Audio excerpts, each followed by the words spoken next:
আসুন কিছু মহামানবের গল্প শুনি। আল্লাহ পাক বলছেন, ওয়ামিনান নাস বা'দা আউযু বিল্লাহি মিনাশ শাইতানির রাজিম, ওয়ামিনান নাস, আল্লাহ বলছেন মানুষের মধ্যে কিছু মানুষ আছে, সবাই না। ওয়ামিনান নাস, মানুষের মধ্যে কিছু মানুষ আছে যারা কিনা মাইয়াশরি নাফসাহু ইবতিগা মারদাতিল্লাহ, যেই মানুষগুলো আল্লাহ পাকের সন্তুষ্টির জন্য তাদের নফসটাকে বিক্রি করে দিয়েছে। সুবহানাল্লাহ, চারটাখানি কথা না কিন্তু। মানুষের মধ্যে আল্লাহ কিন্তু সূরা বাকারায় বলেছেন শুরুর দিকে, মানুষের মধ্যে কিছু মানুষ আছে যারা মুমিন, কিছু মানুষ আছে যারা কাফের, কিছু মানুষ আছে যারা মুনাফিক, শুরুর দিকে পাবেন। এখানে আল্লাহ পাক বলছেন মানুষের মধ্যে কিছু মানুষ আছে যারা তাদের নফসটাকে আল্লাহর সন্তুষ্টির জন্য বিক্রি করে দিয়েছে। সুবহানাল্লাহ, মানে তাদের জীবনের মূল থিমটাই হচ্ছে আল্লাহ পাকের সন্তুষ্টি অর্জন করা। কোনো কিছুকেই তারা আল্লাহর সন্তুষ্টির উপর প্রাধান্য দিবে না। যদি কোটি টাকার অফার আসে হারাম, সে সেটা রিজেক্ট করবে, আল্লাহ নারাজ হবে। একটা সুন্দরী মেয়ে যদি জেনার অফার করে, সে রিজেক্ট করবে, কারণ সে আল্লাহকে ভয় করে। সে আল্লাহ পাকের জমিনের উপরে গায়রুল্লাহ বা কুফফারদের, তাগুতদের কোনো লজ ইমপ্লিমেন্ট করতে পারবে না, কারণ সে আল্লাহকে ভয় করে। সে ইকোনমিক লাইফে হালাল হারামের পরোয়া করে চলবে, কারণ সে আল্লাহকে ভয় করে। সে তার পরিবারে পর্দা এস্টাবলিশ করবে, বিকজ সে আল্লাহকে ভয় করে। মানে মাইয়াশরি নাফসাহু ইবতিগা মারদাতিল্লাহ, আল্লাহ পাকের সন্তুষ্টির জন্য নিজের নফসটাকে, জান মাল সবকিছুকে বিলিয়ে দিয়েছে। এই মানুষগুলোর সম্পর্কে আল্লাহ বলছেন ওয়াল্লাহু রাউফুম বিল ইবাদ, এই মানুষগুলোর প্রতি আল্লাহ পাক রাউফ হবেন, কোমল নরম সফট হয়ে যাবে। সুবহানাল্লাহ, কোমল নরম সফট মানে কি? কিয়ামতের মাঠে ডাকা হবে, এই গুনাহগুলো করেছিলে? জি আল্লাহ, আমি এই গুনাহগুলো করেছি। আল্লাহ পাক পর্দা দিয়ে দিবেন, পর্দার পরে বলবেন যে দুনিয়াতে তোমার এই গুনাহগুলো আমি গোপন করে রেখেছিলাম, আজকেও সবগুলো গোপন করে দিলাম, জান্নাতে চলে যাও। আল্লাহু রাউফুম বিল ইবাদ, আল্লাহ পাক তার বান্দার প্রতি রাউফ, কোমল হবে।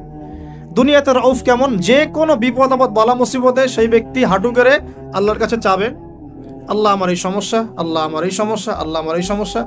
আল্লাহু রাউফুম বিল ইবাদ, আল্লাহ পাক ওই বান্দার প্রতি সফট, কোমল হয়ে যাও। এগুলোর অনেক প্রমাণ আমি আমার জীবনেও পেয়েছি। এগুলো আমি পাবলিকলি বলতে পারবো না, আর আপনি ব্যাখ্যা করতে পারবেন। আর এমন কিছু বিষয় আছে যেগুলো আসলে মানুষকে বলেও বোঝানো যায় না। বড় বড় স্কলারদের কিতাব এখন যখন পড়ি, তারা বলেন কি বলবো, তোমরা তো বুঝবেই না। মানে এমন একটা লেভেলে মানুষ চলে যায় যে ওই লেভেলের কথা সবাইকে বোঝানো যায় না। কিভাবে বলবো, কিভাবে ব্যাখ্যা করব, কোন আবেগ নিয়ে আসবো, কোন শব্দ নিয়ে আসবো, আমি আপনাকে বোঝাতে পারবো না, এরকম একটা অবস্থান থাকে।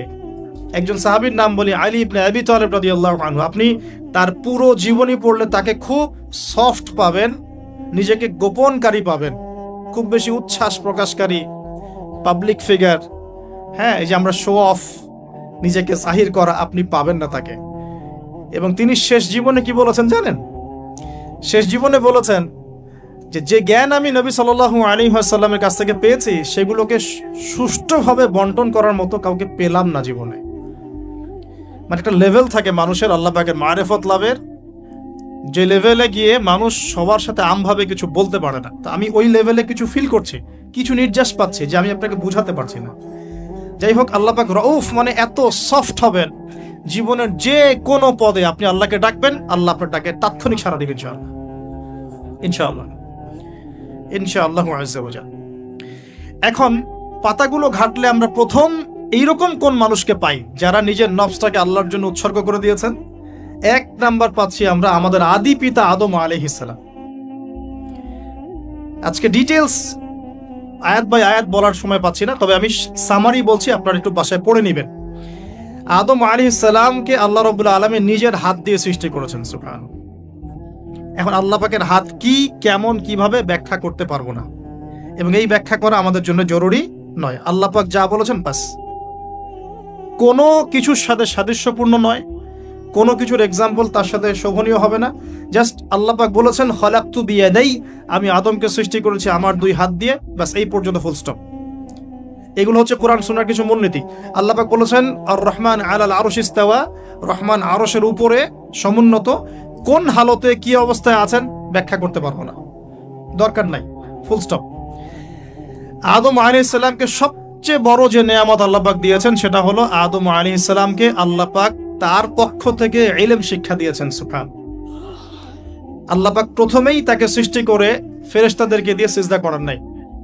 আল্লাহ পাক তাকে আগে জ্ঞান শিক্ষা দিয়েছেন। সূরা বাকারা শুরুর দিকে আছে, ওয়া আল্লামাল আদামা আসমাআ কুল্লাহা।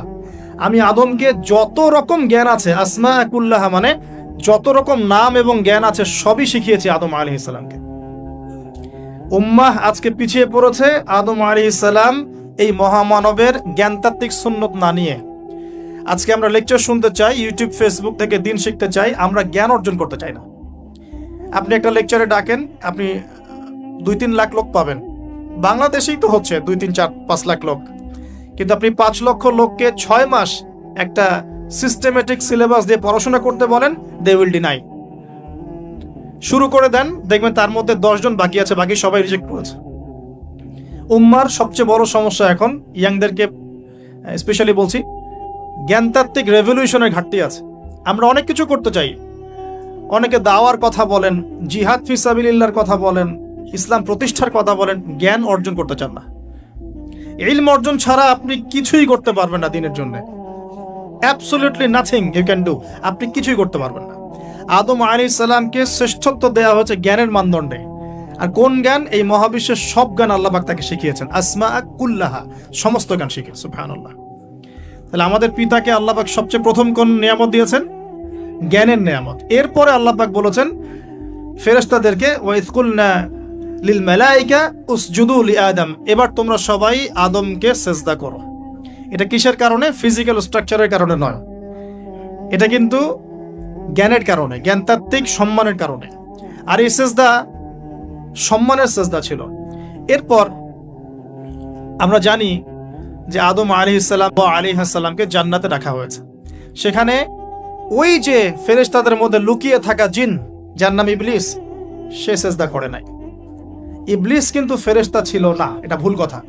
ইবলিস কানা মিনাল জিন্নি ফাফাসাকা আন আমরি রাব্বিহি, ইবলিস ছিল জিন জাতির একজন যে তার রবের আদেশকে লঙ্ঘন করেছে। ইবলিস ফেরেশতা ছিল না, এটা ভুল কনসেপ্ট। এমন না সে ফেরেশতা ছিল পরে শয়তান হয়ে গেছে, না, সে কখনোই ফেরেশতা ছিল না, সে জিন জাতির একজন ছিল। বিকজ এই পৃথিবীতে মানুষের আগে জিন জাতির অবস্থান ছিল। এর পূর্বে হয়তো আরো কিছু ছিল, আমরা জানি না, আল্লাহ পাক গোপন করে দিয়েছেন, আমরা জানি না। এখন ইবলিস সিজদা করেনি কেন? বিকজ সে বলেছিল খলাকতানি মিন নার ওয়া খলাকতাহু মিন তিন, আমাকে সৃষ্টি করেছেন আপনি আগুন দিয়ে, আদমকে সৃষ্টি করেছেন মাটি দিয়ে, কেন আমি আদমকে সিজদা করব? সে আদমকে সিজদা না করে এটা প্রমাণ করতে চাচ্ছে যে আল্লাহ আপনি ভুল, আমি সঠিক। নাউজুবিল্লাহ। এটাকে বলা হয় বাতিল কিয়াস, বাতিল কিয়াস, ভুল কিয়াস। এবং শুধু তাই না, আল্লাহ রাব্বুল আলামিন তাকে ওয়ার্ন করার পরেও সে কিন্তু ইউটার্ন করে তওবা করে ফিরে আসে নাই। সে তার মতের উপর অটল ছিল। পক্ষান্তরে আমাদের পিতামাতা যখন ফল খেয়ে ফেলেছেন জান্নাতে, যখন পোশাক খুলে গেছে, জান্নাতের পোশাক খুলে গেছে, ফল খাওয়ার পর প্রথম যে ঘটনা ঘটেছে, গায়ের পোশাকটা খুলে গেছে। দেখেন, সর্বপ্রথম আমাদের পিতামাতাকে জান্নাতে ফেরেশতাদের সামনে ইবলিস নগ্ন করে দিয়েছে। এটা ছিল আমাদের প্রতি ইবলিসের সবচেয়ে বড় আঘাত। শুরুতে, প্রথম আঘাত। শুরুতে শিরক করাতে পারে নাই, বেদাত করাতে পারে নাই, হারাম খাওয়াতে পারে নাই ইত্যাদি। শুরুতে আমাদের পিতামাতাকে সে অবাধ্যতায় লিপ্ত করে গা থেকে জান্নাতের পোশাকটা খুলে ফেলে দিয়েছে। এখান থেকে আমাদেরকে বুঝতে হবে আজকের এই গ্লোবাল সোসাইটিতে আমরা যে নগ্নতার এই ভয়াল থাবা এবং প্রদর্শনী দেখছি, এটা ওই আসমানের ওই যে ইবলিসের যে চক্রান্ত, তার এই জমিনে বাস্তবায়ন হচ্ছে। এখন বুঝাতে পারিনি মনে হয়, আল্লাহ মাফ করুন। ইবলিস আমাদের পিতামাতার গা থেকে কাপড় খুলে ফেলে দিয়েছিল। সূরা আরাফে আল্লাহ পাক এটা বলেছেন, ইয়ানজিউ আনহুমা লিবাসাহুমা লিয়ুরিয়াহুমা মিন সাওয়াতিহিমা। হে বনু আদম, তোমরা সতর্ক থেকো, তোমাদের পিতামাতার গা থেকে কিন্তু ইবলিস কাপড় খুলে ফেলেছিল, তোমরা পৃথিবীতে গিয়ে আবার সেই কাজ করো না। তাহলে এখন আমরা একটু বুঝতে চেষ্টা করি, ইন্টেলেকচুয়াল অডিয়েন্স সবাই আমরা, আমাদের ক্রিটিক্যাল থিঙ্কার্স দরকার। তাহলে এখন যে সোসাইটির মধ্যে নগ্নতার, বেহায়াপনার সয়লাভ চলছে, every single city and country, including Dhaka, the city of Akhiruzzaman, সেটাও তো দেখেন। কোথায় আপনি মানে শালীনতা পাচ্ছেন? ইসলামিক কান্ট্রি হিসেবে আলহামদুলিল্লাহ এখানে অনেক কিছু পান, ওয়ার্ল্ডের অন্যদিকে তাকিয়ে দেখো। তার মানে ইবলিসের ওই এজেন্ডা এখন পৃথিবীতে কিছু মানুষ বাস্তবায়ন করছে, তাদের সাথে ইবলিসের একটা যোগসূত্র আছে আদর্শিক। আল্লাহ পাক আমাদের মা বোনদেরকে বেপরদামি থেকে হেফাজত করুন এবং আমাদের চোখগুলোকে আল্লাহ পাক পবিত্র করুন। কিভাবে আপনি চোখ নামিয়ে চলবেন এই সমাজের মধ্যে? এটা এত সহজ নয়, আমরা খুব ভালো করে জানি এটা এত সহজ নয়। তো দেখুন, অনেক ভিতরে চলে যাচ্ছি। আদম আলাইহিস সালাম হাওয়া আলাইহিস সালামকে সর্বপ্রথম নগ্ন করে দিয়েছে ইবলিস। তারা কিন্তু তওবা করে ফিরে এসেছেন। কি সেটা? রব্বানা, আমরা বলি রব্বানা যালামনা আনফুসানা ওয়া ইল্লাম তাগফির লানা ওয়া তারহামনা লানাকুনান্না মিনাল খাসিরিন। যখনই আমাদের পিতামাতা বুঝতে পারলেন যে তারা একটা ভুল করে ফেলেছেন, তখন তারা তওবা করে ইউটার্ন করলেন আল্লাহর দিকে, যেই কাজটা ইবলিস করে নাই। এই কাজটা ইবলিস না করার কারণে সে কাফের হয়ে গেছে, চিরস্থায়ী জাহান্নামী হয়ে গেছে। আর এই তওবা করে ফিরে আসার কারণে আমাদের পিতামাতা জান্নাতি হয়ে গেছে। আল্লাহ পাক এই কারণেই তার রাসূলের মাধ্যমে জানিয়েছেন যে প্রত্যেক আদম সন্তান, কুল্লু বানি আদম খাত্তা, প্রত্যেক বনু আদম হচ্ছে পাপী। আমরা সবাই পাপী, আমরা সবাই পাপী। পাপের তো শেষ নাই আমাদের, আল্লাহ মাফ করো। ওয়া খায়রুল খাত্তাইন আত-তাওয়াব, যারা তওবা করে ফিরে আসে এরাই হচ্ছে শ্রেষ্ঠ পাপী।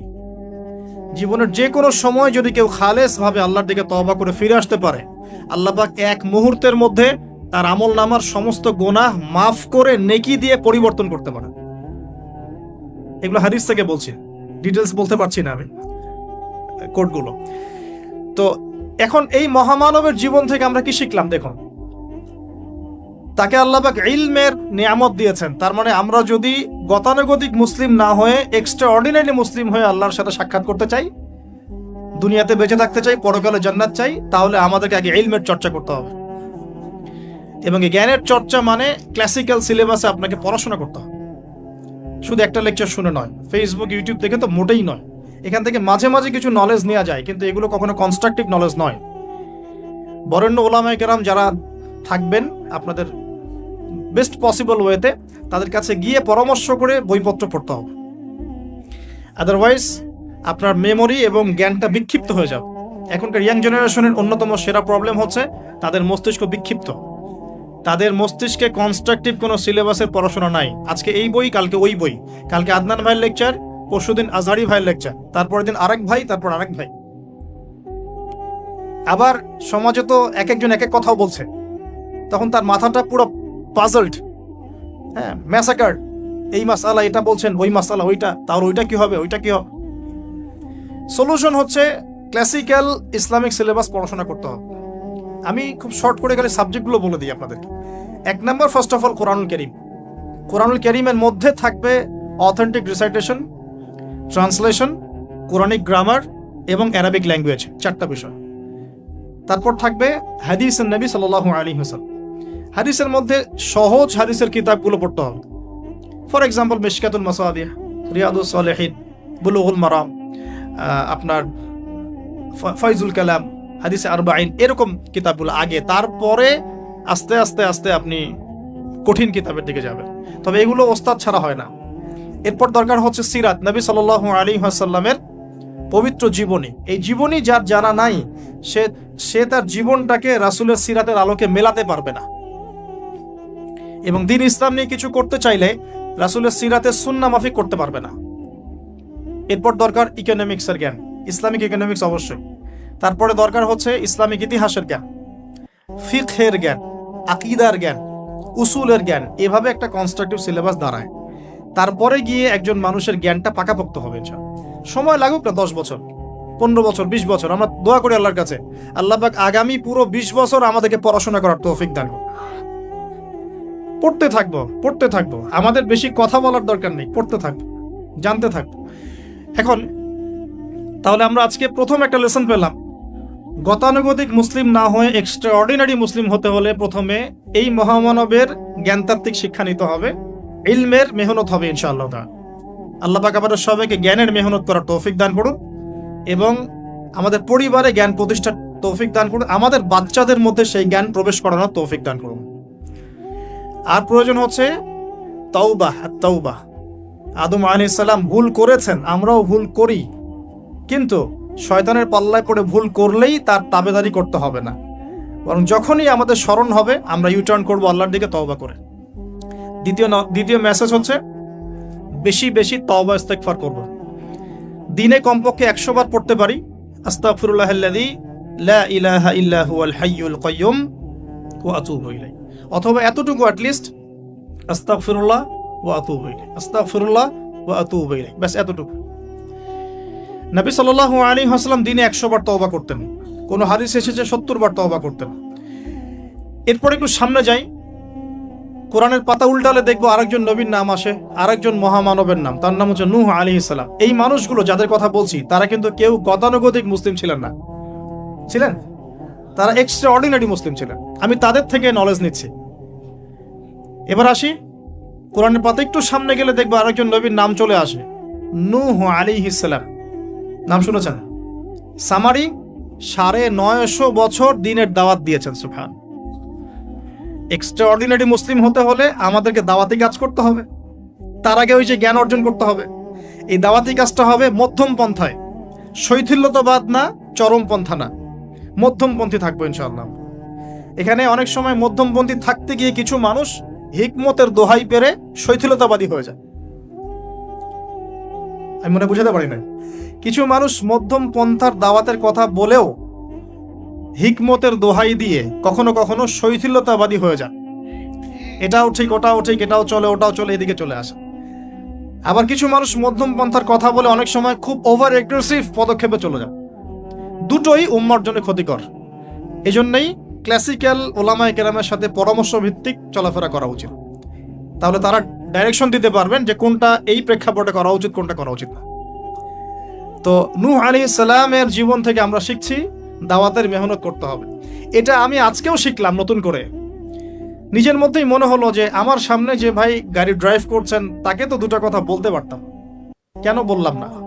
যে ইমামের পিছনে নামাজ পড়ে আসলাম তাকে তো দুটো কথা বলতে পারতাম, কেন বললাম না? বলতে পারতাম যে ইমাম সাহেব আপনি শুনুন, নবী সাল্লাল্লাহু আলাইহি ওয়াসাল্লাম বলেছেন দুনিয়ার সবচাইতে নিকৃষ্ট চোর হচ্ছে সে ব্যক্তি যে রুকু সেজদা ঠিকমতো আদায় করে না। চুরি করলে চোরের হাত কেটে ফেলতে হয়। যদি কেউ আমার ফোনটা চুরি করে, ইসলামিক লস কি বলছে? তার হাতটা কেটে ফেলতে হয়। আর নবীজি বলছেন সবচেয়ে নিকৃষ্ট চোর সে ব্যক্তি যে ব্যক্তি রুকু সেজদা ঠিকমতো আদায় করে না। তো আমরা এরকম দাওয়াতের অনেক ক্ষেত্র পাই। নিজেও ফিল করলাম যে না, আসলে মনে হয় আমি পরিপূর্ণ দায়ী হতে পারছি না। আমি তো যে বিমানে আসলাম তার কেবিন ক্রুদেরকে দাওয়াত দিতে পারতাম, অ্যাটলিস্ট শালীনতার একটা আয়াত শোনাতে পারতাম যে এই পোশাকগুলো মেয়েদের পরা উচিত নয়। যে পোশাকটা আপনি পরে আছেন, আকাশে উঠছে, সুবহানাল্লাহ, 1 সেকেন্ডের মধ্যে প্লেন ক্র্যাশ করতে পারে। Possible or not possible? 1 সেকেন্ডের মধ্যে। সেখানে আমি কিভাবে আল্লাহর জিকির বাদ দিয়ে বেহায়াপনা লিপ্ত হতে পারি? বিশ্বাস করেন, হয়তোবা আমি একটু দুর্বল মনের মানুষ কিনা জানি না, কিন্তু আমি এয়ারে উঠলে আমার সবসময় ফিকির থাকে লা ইলাহা ইল্লাল্লাহ লা হাওলা ওয়ালা কুওয়াতা ইল্লা বিল্লাহ আস্তাগফিরুল্লাহ ওয়া আতুবু ইলাইহি। মানে আমি মনে হয় যে আল্লাহ পাক ধরে রেখেছেন আমাকে, এটা ফিল করে আল্লাহ ধরে রেখেছেন বলে যেতে পারছি। ওখানে আমরা কিভাবে নগ্নতা প্রদর্শনী করতে পারি, কিভাবে করতে পারি? তো দাওয়াতের অনেক ক্ষেত্র সামনে আসে। আপনার সন্তানকে, আপনার স্ত্রীকে, আপনার প্রতিবেশীকে, ড্রাইভারকে, সবজিওয়ালাকে আমরা দাওয়াত দিতে পারি। বাট আমি মনে হচ্ছে যে আমি আসলে কথাটা বলছি বড় গলায়, আমি এখনো নিজে ওটা হতে পারি নাই। আল্লাহ পাক আমাদেরকে হওয়ার তৌফিক দান করুন। নূহ আলাইহিস সালাম 950 বছর দাওয়াত দিয়েছেন। একটা খালি এক্সাম্পল দিচ্ছি, তিনি সূরা নূহের মধ্যে আল্লাহ পাক বলেছেন, নূহ আলাইহিস সালাম আল্লাহকে বলছেন, রব্বি, হে আমার রব, ইন্নী দাআউতু কওমি লাইলা ওয়া নাহারা, আমি আমার এই কওমকে প্রতিদিন প্রতি রাত দাওয়াত দিয়েছি। সুবহানাল্লাহ, প্রতিদিন প্রতি রাত। আজকে এসেছি, হয়তো 2-3 মাস পরে আপনাদের এখানে আবার আসতে পারি। প্রতিদিন প্রতি রাত কিন্তু আমি দাওয়াতি কাজ করতে পারছি না, আমরা কেউই করছি না। নূহ আলাইহিস সালাম বলছেন আমি বিনা আজর, কোনো আজর ছাড়াই, কোনো স্বার্থ ছাড়াই, আল্লাহ আমি আমার কওমকে দিন রাত দাওয়াত দিয়েছি। ওয়ালাম ইয়াজিদহুম দুআই ইল্লা ফিরারা, যখনই দাওয়াত দিয়েছি আমার দাওয়াত শুনে তারা খালি পৃষ্ঠ প্রদর্শন করেছে। কেউ মাথা ঢেকে ফেলেছে, কেউ মুখ কান বন্ধ করেছে, হ্যাঁ, কেউ আমাকে পাগল বলেছে, মজনুন বলেছে। এমনকি তিনি যখন নৌকা বানাচ্ছেন আল্লাহ পাকের আদেশে, মানুষ পাশ দিয়ে হেঁটে যায় আর টিটকারি করে, কবে মরুভূমিতে নৌকা চলবে নূহ, তোমার এই নৌকা মরুভূমিতে চলবে কবে? মানুষ টিটকারি মারে। তো এখনো দেখবেন স্ক্যাটোলজিক্যাল কথা বললে, আখিরুজ্জামানে কথা বলে অনেকেই মজা নেয়। কবে আসবে ক্যাশলেস সোসাইটি? বললাম তো চলে আসছে। কবে আসবে মালহামা? বলছি চলে আসবে। কবে আসবে বড় বড় ভূমিকম্প? আসছে, সবর করেন। তো নূহ আলাইহিস সালামের জীবন থেকে শিক্ষা আমরা দাওয়াত দিব। আমরা ফার্স্ট অফ অল জ্ঞান অর্জন করব, ক্লাসিক্যাল সিলেবাস পড়াশোনা করব, ওলামায়ে কেরামের সাথে সোহবত রাখবো এবং দাওয়াতি কাজ করবো ইনশাআল্লাহ। এবং এখানে আমরা মধ্যমপন্থী থাকবো, নট চরমপন্থা, নট শৈথিল্যতাবাদ। নূহ আলাইহিস সালামের জীবন থেকে আরো দাওয়াত, দিন রাত দাওয়াতের মেহনত করা, দিন রাত দাওয়াতের মেহনত করা। আল্লাহ পাক আমাকে আপনাদের সবাইকে তৌফিক দান করুন। কতদিন? 950 বছর। কত বছর? 950 বছর। পুরো আব্বাসীয় খেলাফত ছিল 509 বছর কি 10 বছর মেবি। পুরো আব্বাসীয় খেলাফত 510 বছরের মতো। উমাইয়াদের ছিল 93 ইয়ার্স। আমাদের নবী সাল্লাল্লাহু আলাইহি ওয়াসাল্লামের দাওয়াতের মিশন বয়স ছিল 23 বছর। 950 বছর দাওয়াত দেওয়ার পর তাফসীরের কিতাবে এসেছে 40 or 80 ফ্যামিলিজ, এই 40 বা 80টা ফ্যামিলি ইসলাম কবুল করেছে। তার মানে এখানে শিক্ষা, এক্সট্রাঅর্ডিনারি মুসলিম হতে হলে দাওয়াতের মেহনতে হতাশ হওয়া যাবে না, লেগে থাকতে হবে, লম্বা সময় ধরে দাওয়াত দিতে হবে। আল্লাহ পাক আমাকে আপনাদের সবাইকে লম্বা সময় ধরে বিশ্বে দাওয়াতি কাজ করার তৌফিক দান করুন। আর সামনে যাই। নিজের ছেলে ইসলাম কবুল করে নাই নূহ আলাইহিস সালামের, নিজের স্ত্রী ইসলাম কবুল করে নাই। তার মানে আমাদের ফ্যামিলিগুলো এমন হতে পারে যে ফ্যামিলি নিজের ছেলে কথা শুনছে না, নিজের স্ত্রী কথা শুনছে না। পরোয়া করতে হবে না, তাদের পরোয়া করতে হবে না, শুধু দাওয়াত দিতে হবে। সেই অবস্থা লূত আলাইহিস সালামেরও, তারও স্ত্রী ইসলাম কবুল করছে না।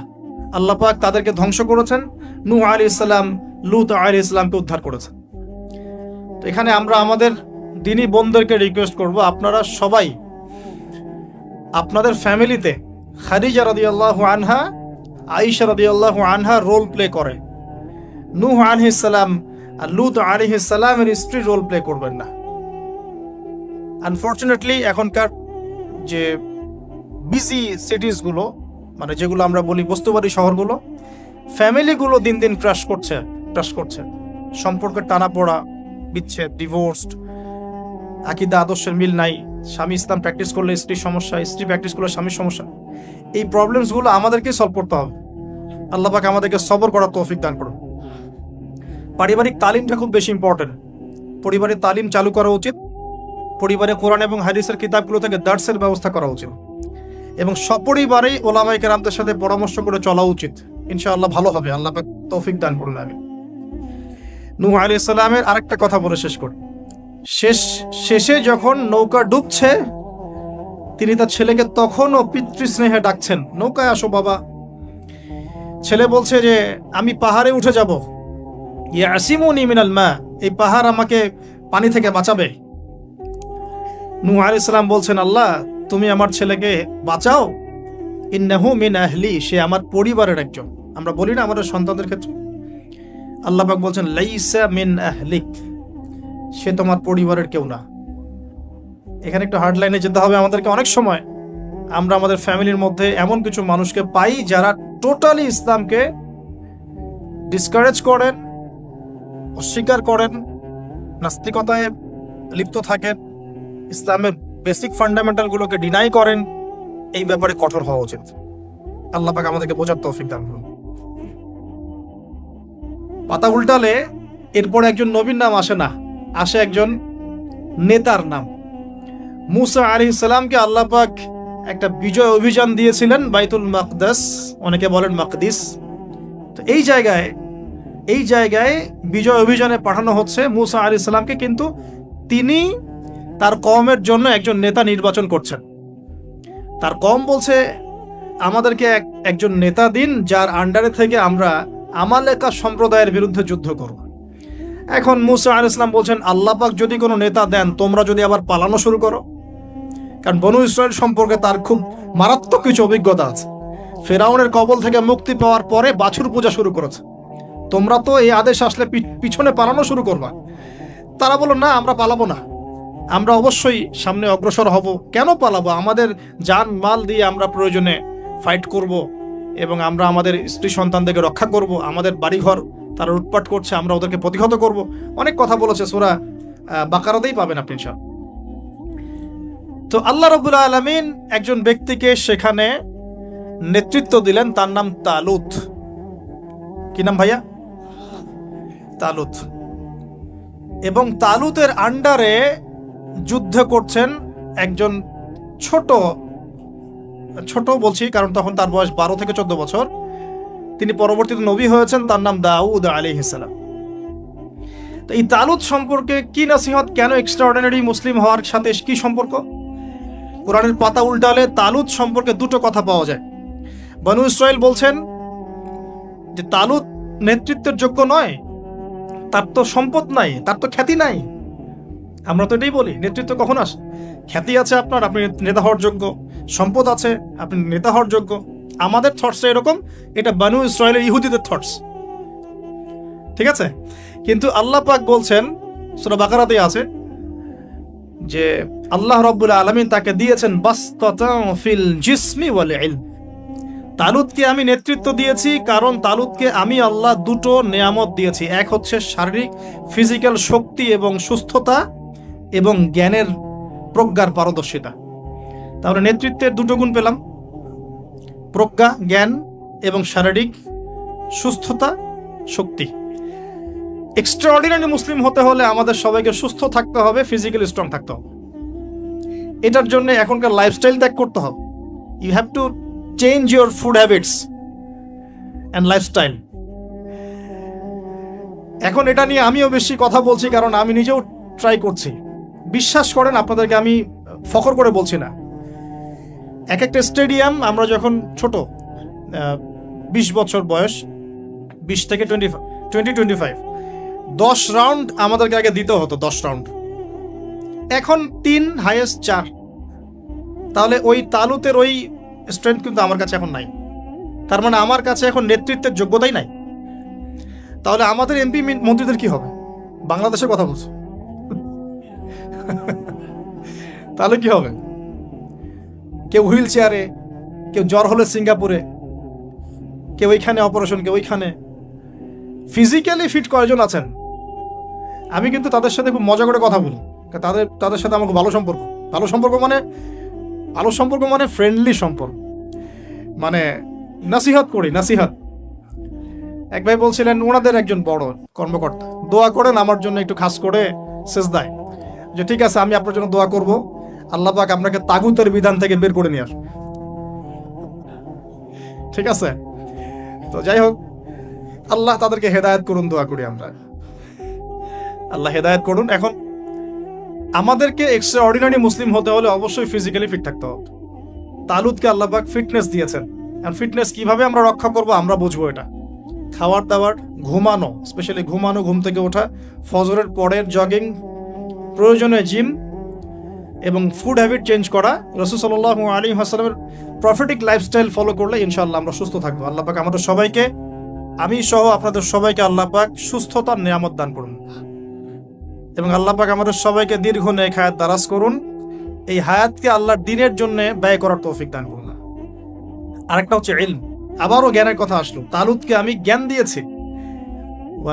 ইউতাল হিকমা, আল্লাহ পাক বলছেন যে ওয়ামা ইউতাল হিকমাতা ফাকাদ উতিয়া খায়রান কাসীরা, যাকে প্রজ্ঞা দেয়া হয়েছে তাকে প্রচুর প্রচুর প্রচুর কল্যাণ দেয়া হয়েছে। সুবহানাল্লাহ। পাতা উল্টাই সামনে যাই, এক্সট্রাঅর্ডিনারি মুসলিম ছিলেন আরেকজন, তার নাম হচ্ছেন দাউদ আলাইহিস সালাম, যিনি তালুতের বাহিনীতে যুদ্ধ করছেন। আমালেকা সম্প্রদায়ের মধ্যে অনেক বিশাল দেহি কিছু মানুষ ছিলেন, তার মধ্যে একজনের নাম জালুত। ওই জালুত নাকি একাই 100 জনের সাথে লড়াই করতে পারত। তো তালুত যখন নদী পার হচ্ছে তখন বলেছিল যে কেউ পানি খাবে না, শুধুমাত্র 1 ঢোক পানি খেতে পারবে। যে ব্যক্তি পানি খাবে ফালাইসা মিন্নি, সে আমার কিন্তু অন্তর্ভুক্ত হতে পারবে না। তাফসিরে আসছে মাত্র 313 জন সৈন্য পানি না খেয়ে থাকতে পেরেছে। ওই যে বদরে 313 জন, ঠিক তালুতের যুদ্ধেও 313 জন। এটা অনেকে জানে না, বদর যুদ্ধ হয়েছে 313 জন সাহাবী, তালুতের সাথেও ছিল মাত্র 313 জন। আর এদিকে আমালেকা সম্প্রদায়ের বিশাল বাহিনী। এখন আমালেকা সম্প্রদায়ের মধ্যে এক যোদ্ধা আছে, তার নাম জালুত, যে একাই 100 জনের সাথে লড়াই করতে পারে। আল্লাহ রাব্বুল আলামিন তার সাথে মোবারাজার জন্য দাউদ আলাইহিস সালামকে আদেশ করছে। দাউদ আলাইহিস সালামের বয়স তখন 14 বছর। বলা হচ্ছে তাফসীরের কিতাবে, দাউদ আলাইহিস সালাম দূর থেকে একটা গুলতি বলি আমরা, বাটুল গুলতি টাইপের, এগুলো নিক্ষেপ করে এটা সরাসরি তার এই দুই চোখের মাঝখানে গিয়ে লাগিয়েতেই তার ইন্তেকাল হয়ে গেছে, মৃত্যু হয়ে গেছে। জালুত শেষ। এটা দেখে আমালেকা সম্প্রদায় পিছনে পালানো শুরু করেছে। 313 জন নিয়ে এই মুসা আলাইহিস সালামের নেতৃত্বে, তালুতের নেতৃত্বে এই বাহিনী বাইতুল মাকদিস বিজয় করেছিল। দাউদ আলাইহিস সালাম থেকে আমাদের কি শিক্ষা আছে একটু দেখি। অর্ডিনারি মুসলিম হতে হলে কি করতে হবে? দাউদ আলাইহিস সালাম সম্পর্কে আল্লাহ রাব্বুল আলামিন দুটো কথা বলেছেন। এক, আল্লাহ রাব্বুল আলামিনের কাছে দাউদ আলাইহিস সালামের নামাজ অনেক অনেক বেশি পছন্দের ছিল, এবং আল্লাহ রাব্বুল আলামিন দাউদ আলাইহিস সালামের রোজাটা অনেক বেশি পছন্দ করতেন। আমরা কি জানি তিনি কেমন করে রোজা রাখতেন? একদিন রোজা রাখতেন, পরের দিন রাখতেন না, তারপরে আবার রাখতেন, তারপর রাখতেন না, তারপর আবার রাখতেন, তারপর রাখতেন না। এভাবে তিনি সারা বছর রোজা রাখতেন। সুবহানাল্লাহ। এবং রাতের বেলা এত চমৎকার করে জাবুর তেলাওয়াত করতেন আর নামাজে দাঁড়িয়ে থাকতেন, তার এই জাবুরের তেলাওয়াত শুনতে পাখি, অনেক তাফসীরে আসছে পাখি, মাছ, অন্যান্য প্রাণী, তারা এসে চুপ করে বসে তার তেলাওয়াত শুনতো। এগুলো কোনো গাল গল্প নয়। বিশ্বাস করেন আল্লাহ পাকের এই পৃথিবীতে যত মাখলুক আছে সবাই আল্লাহর ইবাদত করে, সবাই। আল্লাহ পাক তো আমার নামাজের মুখাপেক্ষী নন। আসমান নামাজ পড়ছে, জমিন নামাজ পড়ছে, চন্দ্র সূর্য নামাজ পড়ছে, পাহাড় পর্বত নামাজ পড়ছে। একজন সুফি পীর সাহেবের সাথে সাক্ষাৎ হয়েছিল, তিনি বলেছেন যে আমাদের বডির মধ্যে যে কীট পতঙ্গগুলো থাকে সেগুলো তাসবিহ পাঠ করে। তো আল্লাহ পাক তো আমার নামাজের মুখাপেক্ষী নন। তো এখান থেকে এক্সট্রা অর্ডিনারি মুসলিম হতে হলে, আহসান হতে হলে আমাদেরকে নামাজ ঠিক করতে হবে। আল্লাহ পাক আমাদের সবাইকে দাউদ আলাইহিস সালামের মতো সুন্দর করে নামাজ পড়ার তৌফিক দান করুন। আর দাউদ আলাইহিস সালামের এই সুন্নতের উপর আমল কে করেছেন সবচেয়ে বেশি? আমাদের নবী মুহাম্মদ সাল্লাল্লাহু আলাইহি ওয়াসাল্লাম। অ্যাটলিস্ট আমরা তার উম্মত, তার মতো করে নামাজটা তো পড়তে শিখব। বিশ্বাস করেন এখন ম্যাক্সিমাম মসজিদ, আমি এখানকার অবস্থা জানি না, আমি আমার লোকালিটির কথা বলছি, ম্যাক্সিমাম মসজিদ বাইতুল্লাহ থেকে এখন বাইতুন নাস হয়ে গেছে। বুঝতে পারেননি? বাইতুল্লাহ মানে আল্লাহর ঘর, যেখানে আল্লাহর বিধান চলবে, আল্লাহর মতো, আল্লাহ যেভাবে সন্তুষ্ট হন সেই নামাজ চলবে।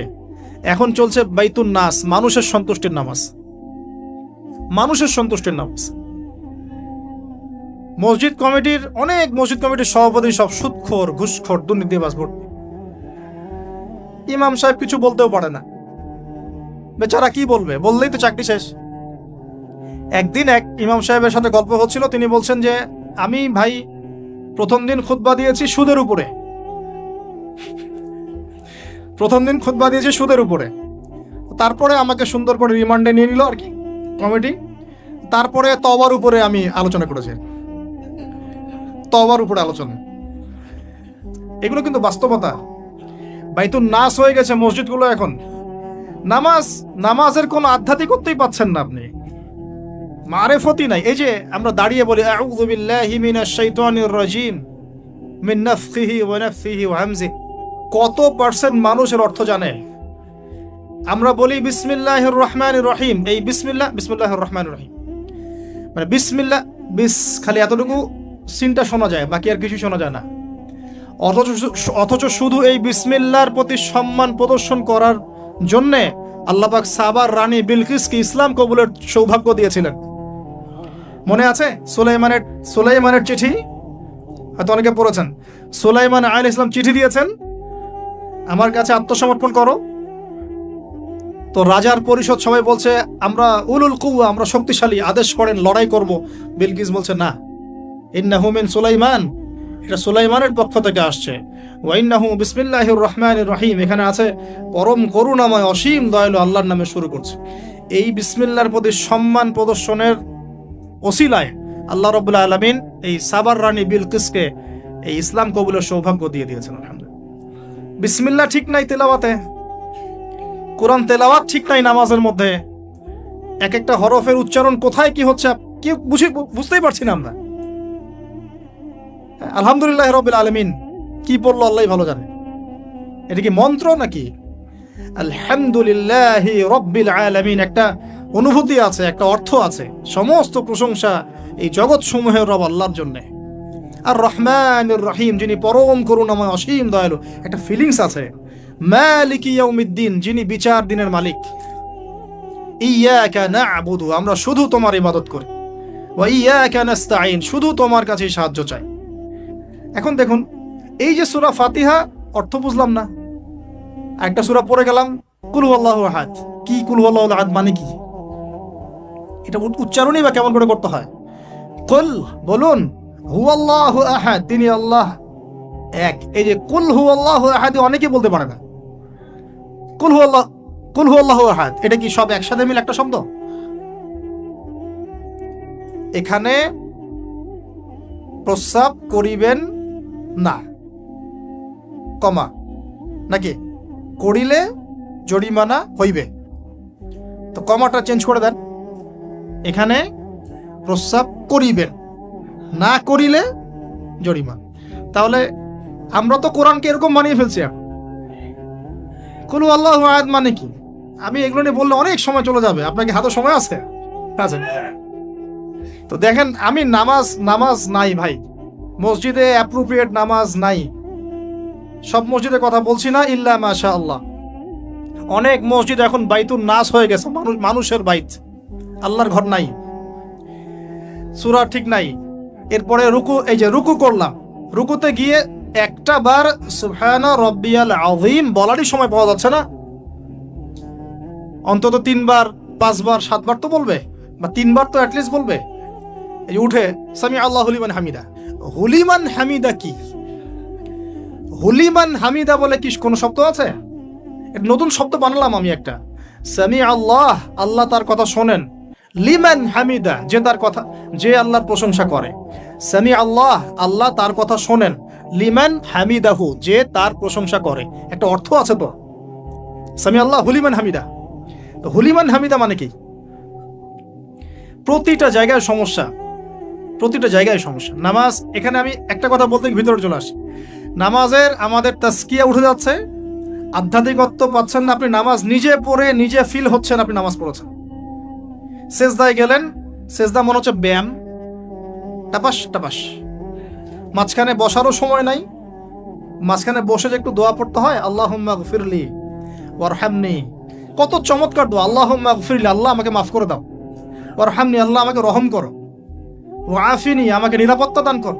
ওয়ারযুকনি, আমাকে রিজিক দান করো। এই তো দোয়া। নামাজের দোয়া বাদ দিয়ে নামাজের পরে লম্বা দোয়া। হ্যাঁ, নামাজের মূল দোয়াই নাই। আর আমাদের বাংলাদেশে কিছু গ্রাম আছে, ওখানে আবার দোয়া নিয়ে যে মারামারি আর ক্যাচাল।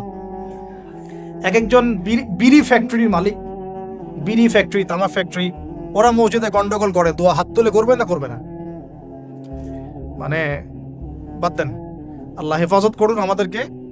আল্লাহ আমাদেরকে পরিপূর্ণরূপে নামাজ পড়ার তৌফিক দান করুন। নামাজের প্রত্যেকটা বিষয় বুঝে বুঝে পড়লে এত মজা লাগে, এত স্বাদ লাগে, আপনি নামাজে ডুবে যাবেন। আর নবী সাল্লাল্লাহু আলাইহি ওয়াসাল্লাম কিভাবে সারা রাত নামাজ পড়তে পারেন, রাতের একটা লম্বা অংশ কেমন করে নামাজ পড়তে পারতেন? কারণ তিনি তো ফিল করতেন কি পড়তেছেন। তার তো ক্লান্তি লাগতো না। তার পা কখন ফুলে গেছে তার টেরি পাচ্ছেন না তিনি। কেন সাহাবীদের পা থেকে তীর খোলা যেত? কারণ নামাজে দাঁড়িয়ে তারা ডুবে গেছেন আল্লাহর মধ্যে। আল্লাহ, এটা তো বললে অনেকে আকীদার প্রশ্ন তুলবে। আসলে আল্লাহ পাকের সাথে আমি বিলীন হয়ে যাচ্ছে এখানে। এই বিলীন মানে কি? শারীরিক বিলীন। আমার মনন আল্লাহর প্রতি নিবদ্ধ হয়ে যাচ্ছে। এই তো নামাজ। এই নামাজ মেরাজুল মুমিন বলে না? আল্লাহর মুমিনদের জন্য মেরাজ। নামাজটাই তো মুমিনদের জন্য মেরাজ। তো মেরাজ মানে কি? সাক্ষাৎ, দেখা সাক্ষাৎ। তা আমাদের নামাজে তো আল্লাহর কোনো ফিলিংসই আসছে না। সেজদা করছে, সেজদায় নবীজি বলেছেন বেশি বেশি দোয়া করো, কারণ সেজদায় যে দোয়াটাই করবা কবুল হয়ে যাবে ইনশাআল্লাহ। তো সেজদায় তাসবিহ পড়ারই টাইম পাচ্ছি না, দোয়া করব কখন? একটা দোয়া করতে গিয়ে দেখলাম ইমাম সাহেব তাশাহুদ শুরু করে দিয়েছে, আর আমি তাশাহুদ ধরতে গিয়ে দেখলাম তাশাহুদ শেষ করতে করতে সালাম শেষ, আমার দরুদ শরীফ বাকি আছে। তো ওই জন্য বিশ্বাস করেন আমি নামাজটা আবার দৌড়ায় পড়ে আসছি, মাগরিবের নামাজ। ছোট ভাইকে নিয়ে বললাম পাশে দাঁড়া, নামাজ হয় নাই। কেন হয় নাই? রুকু সেজদা করতে পারি নাই, নামাজ হবে কিভাবে? এক ওয়াক্ত নামাজ চলে গেল, এই এক ওয়াক্ত নামাজ কি আমার জীবন আবার ফিরে আসবে কিনা? আর আপনারাই বলেন তো, কিয়ামতের মাঠে সবচেয়ে প্রথম কোন আমলের হিসাব হবে?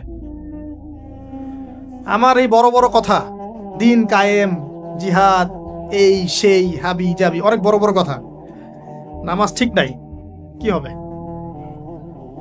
ফায়দা আছে কোনো? এই জিনিসটা যদি আমাদের সমাজ থেকে আস্তে আস্তে বিদায় নিতে থাকে তাহলে তো সমস্যা। আল্লাহ পাক আমাদের সবাইকে পরিপূর্ণ নামাজি হওয়ার তৌফিক দান করুন। একটা কথা বলতে গিয়ে অনেক ভিতরে চলে আসলাম। দাউদ আলাইহিস সালামের নামাজ আল্লাহর কাছে অনেক প্রিয় ছিল, আর তার সওম রোজা আল্লাহর কাছে অনেক প্রিয় ছিল। আমাদের সবাইকে আল্লাহ পাক এই মহামানবের জীবন থেকে নামাজ শেখার তৌফিক দান করুন, রোজা রাখার তৌফিক দান করুন।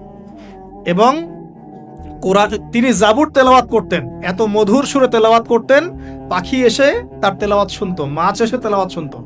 আমাদের তেলাওয়াত তো মাশাআল্লাহ করলে মানুষ বিরক্ত হচ্ছে, আমাদের তেলাওয়াত শুনে মানুষ বিরক্ত হচ্ছে।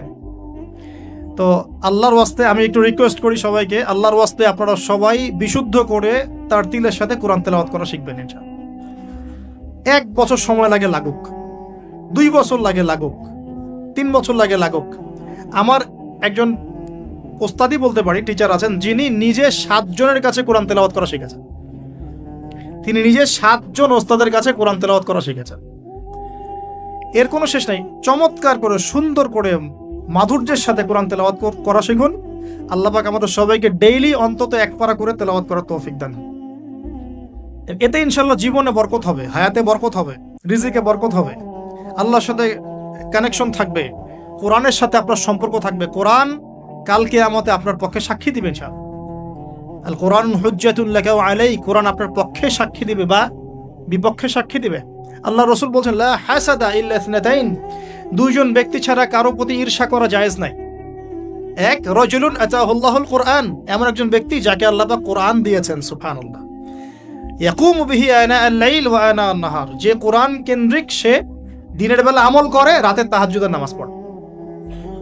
আরেকজন ব্যক্তি রাজুলুন আতাহুল্লাহু মালান, একজন ব্যক্তি যাকে আল্লাহ পাক সম্পদ দিয়েছেন, ইউনফিকু বিহি আনা আল-লাইল ওয়া আনা আন-নাহার, এই টাকা পয়সা, মাল সম্পদ ইসলামের জন্য সে দিন রাত খরচ করে। এই 2 ব্যক্তি ছাড়া অন্য কারোর প্রতি ঈর্ষা করা যায়। আর এগুলো হাদিস তো অনেক শুনেছেন, প্রত্যেক হরফে 10 নেকি করে পাবেন। কোরআন আপনার পক্ষে সাক্ষী দিবে। সূরা বাকারা, যে ঘরে তেলাওয়াত করা হয় সূরা বাকারা, শয়তান সেই ঘর থেকে দূর দূর করে পালিয়ে যায়।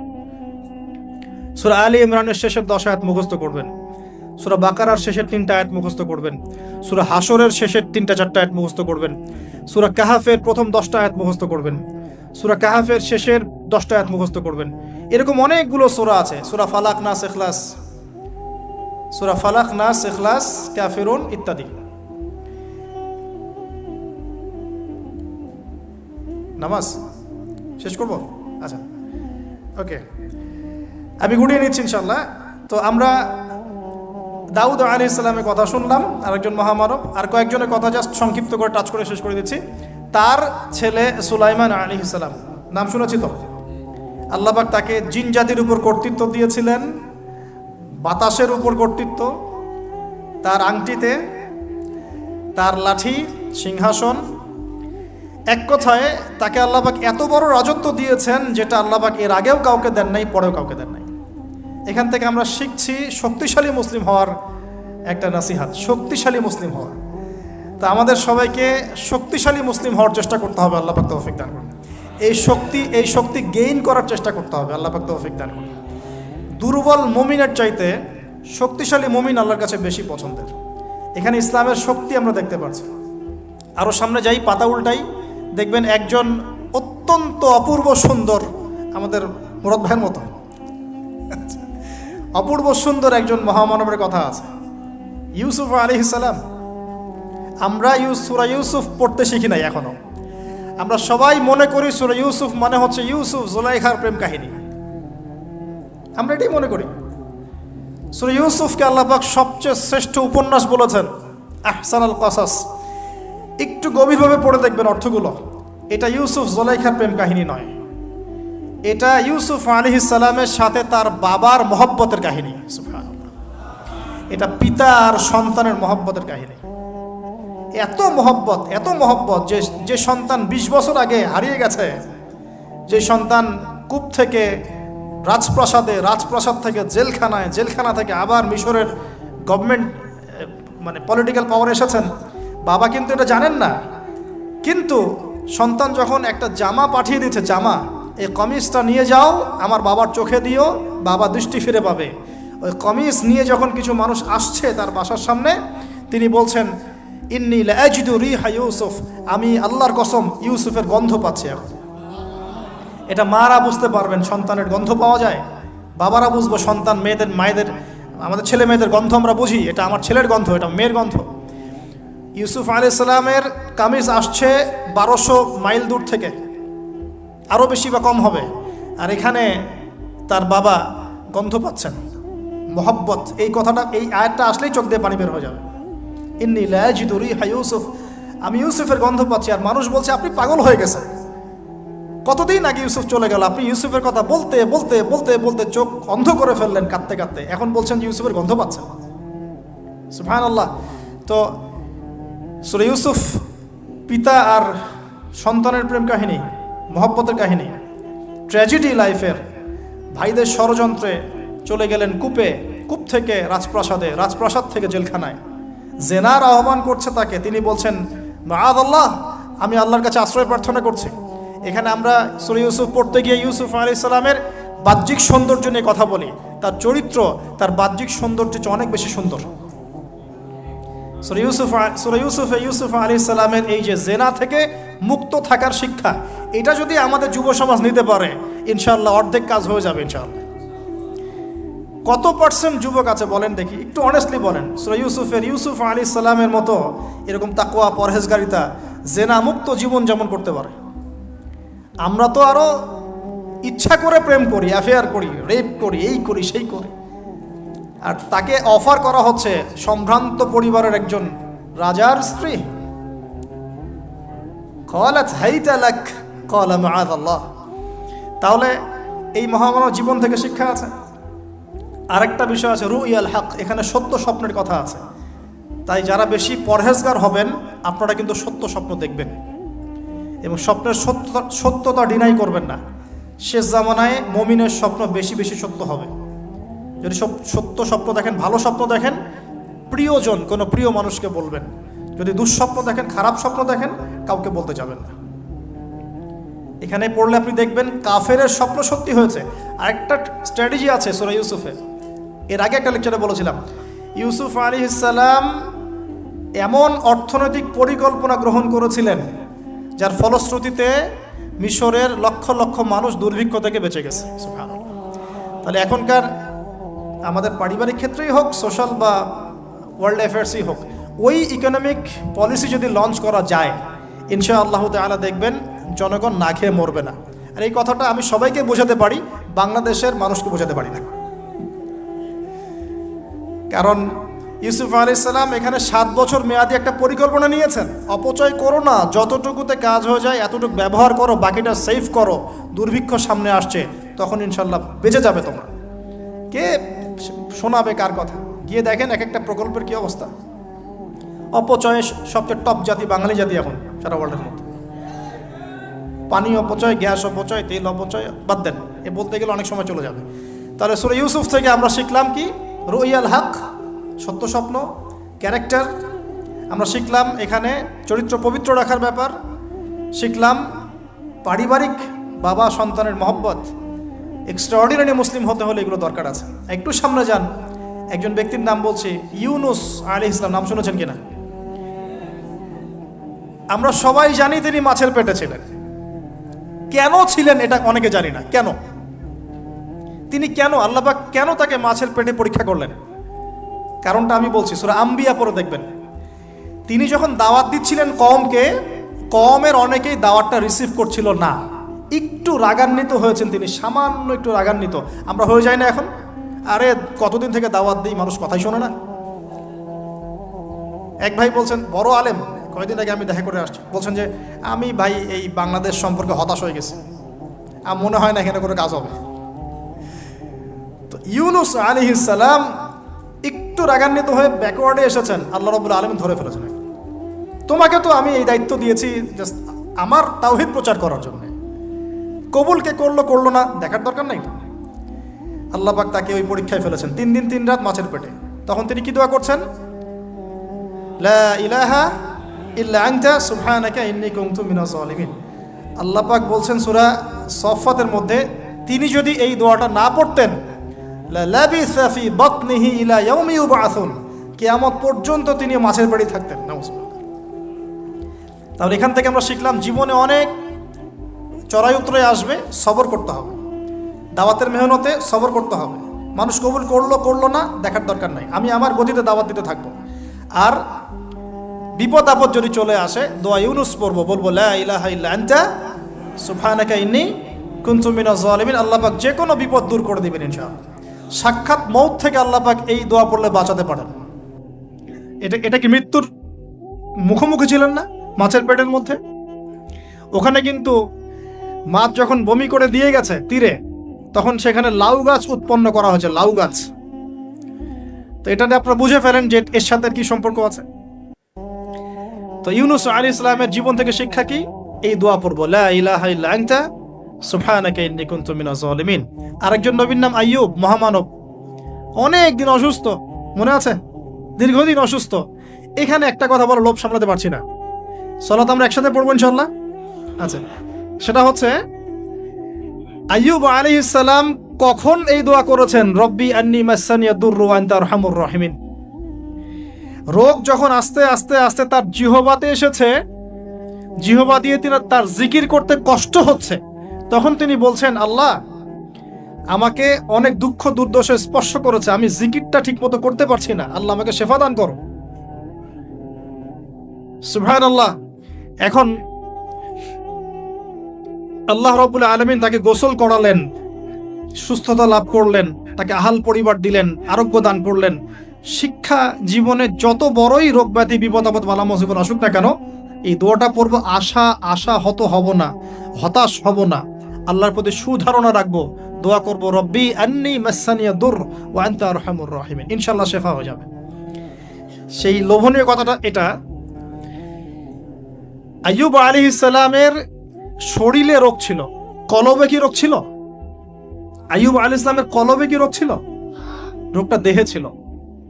এখন 1 মিনিটের জন্য যদি আমরা আমাদের পোশাকটাকে চেঞ্জ করি, দেহটাকে কলবের পোশাক দেই, কলবটাকে দেহের পোশাক দেই, বলেন তো কত % মানুষ সুস্থ থাকবে?